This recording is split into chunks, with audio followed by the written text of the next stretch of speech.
আল্লাহ রাব্বুল আলামিন বলেন, ইন্নাল্লাযীনা লা ইয়াদউনা মা'আল্লাহি ইলাহান আখার ওয়া লা ইয়াকতুলুনান নাফসাল্লাতী হারামাল্লাহু ইল্লা বিল হাক্ক ওয়া লা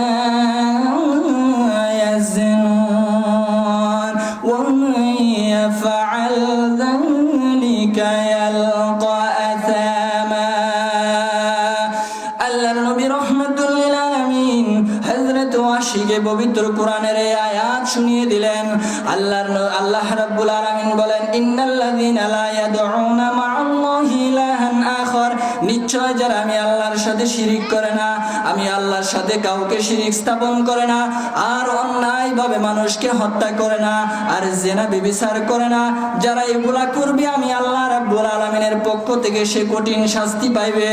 হযরত ওয়াশি বললেন, ইয়া রাসূলুল্লাহ, ইয়া হাবিবাল্লাহ, এই আয়াতের মধ্যে তো আল্লাহ তিনটা শর্ত করলেন। এক নাম্বার শর্ত, যারা আল্লাহর সাথে শিরিক করে না, কিন্তু আমি ওয়াশি তো শিরিক করেছি, জেনে না বুঝে আমি আল্লাহ রাব্বুল আলামিনের সাথে শিরিক করে মূর্তির পূজা করেছি। দ্বিতীয় শর্ত আল্লাহ করলেন, যারা অন্যায়ভাবে মানুষকে হত্যা করে না, কিন্তু আমি ওয়াশি তো অন্যায়ভাবে মানুষকে হত্যা করেছি। তৃতীয় নাম্বার শর্ত করলেন আল্লাহ, যারা জিনা করে না, কিন্তু আমি ওয়াশি তো জিনা করেছি। ইয়া রাসূলুল্লাহ, ইয়া হাবিবাল্লাহ, এই তিনটা কাজ করার পরেও কি আমাকে আল্লাহ রাব্বুল আলামিন ক্ষমা করবে কিনা? আল্লাহর নবী পবিত্র কুরআনুল কারীম থেকে আরেকটি আয়াত তেলাওয়াত করে হযরত ওয়াশিকে শুনিয়ে দিলেন। আল্লাহ রাব্বুল আলামিন বলেন, ইন্নাল্লাহা লা ইয়াগফিরু আন ইউশরাকা বিহি ওয়া ইয়াগফিরু মা দুনা যালিকা লিমান ইয়াশা। আল্লাহ রাব্বুল আলামিন বলেন, নিশ্চয় যারা আল্লাহর সাথে শিরিক করে না, শিরিকের গুনাহ আল্লাহ কোনোদিন ক্ষমা করবে না।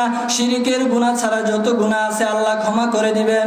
হযরত ওয়াশি বললেন, ইয়া রাসূলুল্লাহ, ইয়া হাবিবাল্লাহ, এই আয়াতেও তো আল্লাহ একটা শর্ত করলেন, যারা শিরিক করে না, কিন্তু আমি ওয়াশি তো শিরিক করেছি, আমাকে কি আল্লাহ ক্ষমা করবে কিনা?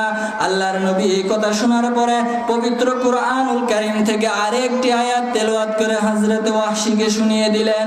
আল্লাহ রাব্বুল আলামিন বলেন, ইল্লা মান তাবা ওয়া আমানা ওয়া আমিলা আমালান সালিহান ফাউলাইকা ইউবাদদিলুল্লাহু সাইয়্যাতিহিম হাসানাত। যারা তওবা করে ঈমান আনে, নিশ্চয় আল্লাহ রাব্বুল আলামিন তাদেরকে ক্ষমা করে দিবেন। তওবা করে ঈমান এনে যারা নেক কাজ করে, ভালো কাজ করে, আল্লাহ তাদেরকে ক্ষমা করে দিবেন এবং পিছনের জীবনের গুনাহগুলোকে আল্লাহ নেকি দ্বারা পরিবর্তন করে দিবে।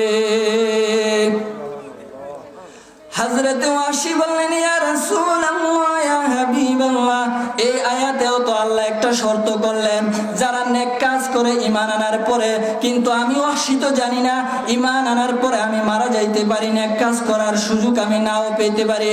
আল্লাহর নবী এই কথা শোনার পরে পবিত্র কুরআনুল কারীম থেকে হযরত ওয়াশিকে আরেকটি আয়াত তেলাওয়াত করে শুনিয়ে দিলেন। আল্লাহ রাব্বুল আলামিন বলেন, কুল ইয়া ইবাদিয়াল্লাযীনা আসরাফু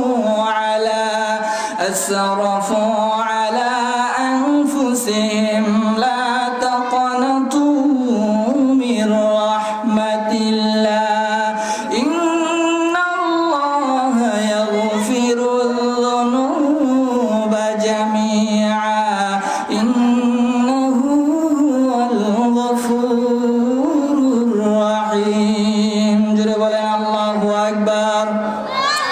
আল্লাহ তাআলা বলেন, হে নবী, আপনি বলে দেন, ইয়া ইবাদিয়াল্লাযীনা আসরাফু আলা আনফুসিহিম, আমার বান্দা বান্দীদের মধ্য থেকে যারা গুনাহ করতে করতে নিজের নফসের উপর জুলুম করে ফেলেছে, যারা গুনাহ করতে করতে পা থেকে মাথা পর্যন্ত বরবর হয়ে গেছে, লা তাকনাতু মির রাহমাতিল্লাহ, আমার বান্দা বান্দীরা যেন আমি আল্লাহর রহমত থেকে নিরাশ না হয়ে যায়। ইন্নাল্লাহা ইয়াগফিরুয যুনুবা জামিআ, আমি আল্লাহ আমার বান্দা বান্দির জীবনের গুনাহগুলো মাফ করে দিব। আমার যে বান্দা সারা জীবন গুনাহ করার পরেও খালেস নিয়তে একনিষ্ঠভাবে একবার যদি দুই হাত তুলে বলে রব্বুল আলামিন, এই জমিনে আমি ছাড়া তোমার আর বান্দার কোনো অভাব নাই, কিন্তু তুমি ছাড়া আমার আর কোনো রব নাই। মাবুদ গো, জীবনে অনেক গুনাহ করেছি, অন্যায় করেছি, আমাকে মাফ করে দাও। আল্লাহ রাব্বুল আলামিন বলেন, হে নবীজি, আপনি বলে দেন আমার বান্দাদেরকে, সারা জীবন গুনাহ করতে করতে যদি জীবনটা বরবাদ করে দেয়, পা থেকে মাথা পর্যন্ত ভরপুর করে দেয়, তারপরেও যদি একবার নিজের গুনাহের কারণে অনুতপ্ত হয়ে একনিষ্ঠভাবে আমি আল্লাহর দরবারে দুই হাত তুলে নিজের কৃত গুনাহের কারণে যদি ক্ষমা প্রার্থনা করে, আমি আল্লাহ রাব্বুল আলামিন ওই সমস্ত বান্দার জীবনের গুনাহগুলো মাফ করে দিব। হযরতে ওয়াসি বললেন, আল্লাহর নবী হযরতে ওয়াসিকে বললেন, হে ওয়াসি, এই আয়াতের মধ্যে কি তুমি কোনো শর্ত খুঁজে পাচ্ছ কিনা? হযরতে ওয়াসি বললেন, ইয়া রাসূলুল্লাহ, না না না, এই আয়াতের মধ্যে আমি ওয়াসি কোনো শর্ত খুঁজে পাই নাই। আল্লাহর নবী বললেন, তাহলে কি তুমি ইসলাম ধর্ম গ্রহণ করতে চাও কিনা? হযরতে ওয়াসি বললেন, হে আল্লাহর রাসূল, অবশ্যই আমি ইসলাম ধর্ম গ্রহণ করতে চাই। আমি ওয়াসিকে ইসলাম ধর্ম গ্রহণ করিয়ে দেন। সঙ্গে সঙ্গে হযরতে লা ইলাহা ইল্লাল্লাহু মুহাম্মাদুর রাসূলুল্লাহ বলে আল্লাহর রাসূলের হাতে হাত রেখে ইসলাম ধর্ম গ্রহণ করে ফেললেন। হযরত ওয়াহশী কে ছিলেন? উহুদের প্রান্তরে আল্লাহর রাসূলের আপন চাচা হযরতে আমির হামজাকে নির্মমভাবে শহীদ করেছিলেন।